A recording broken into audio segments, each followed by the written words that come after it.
Questions on a statement made in the House of Commons on Monday, the 11th of November. Update on rail performance.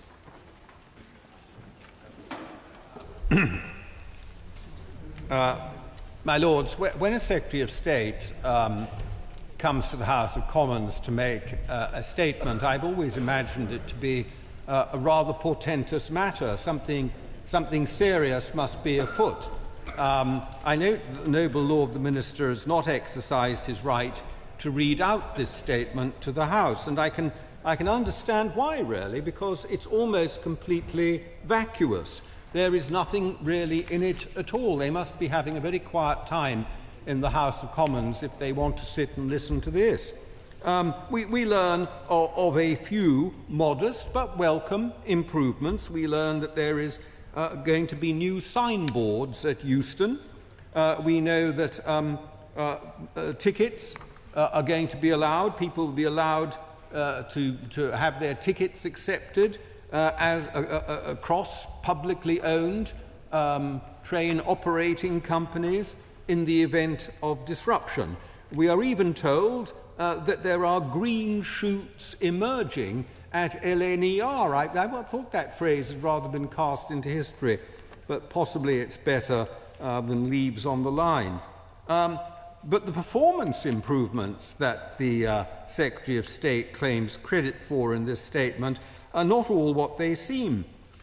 Cancellation on cross-country has been reduced, but she doesn't reveal, or she does slightly reveal, if you read it carefully, that this has been achieved largely by reducing the number of timetabled trains.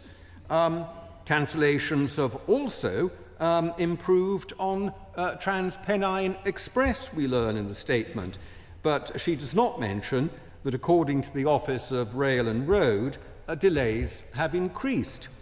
And the passenger-in-chief, as she wishes to be known,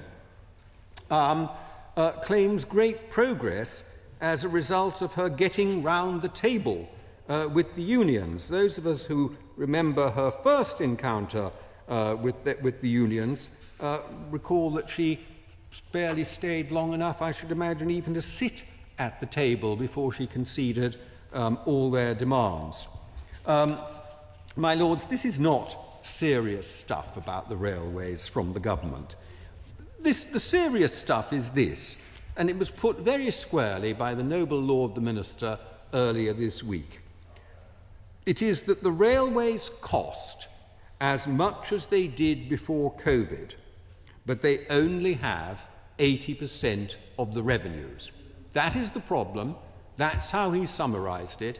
That is what the Secretary of State should be coming to the Commons to talk about, not about green shoots at LNER and possible improvements in cancellations on TransPennine Express.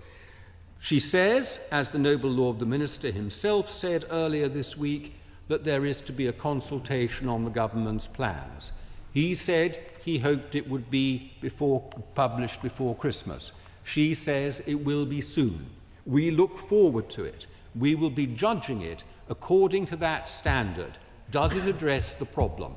The railways don't have enough revenue. We want to know what the government is doing about it. Statements like this are merely faffing around.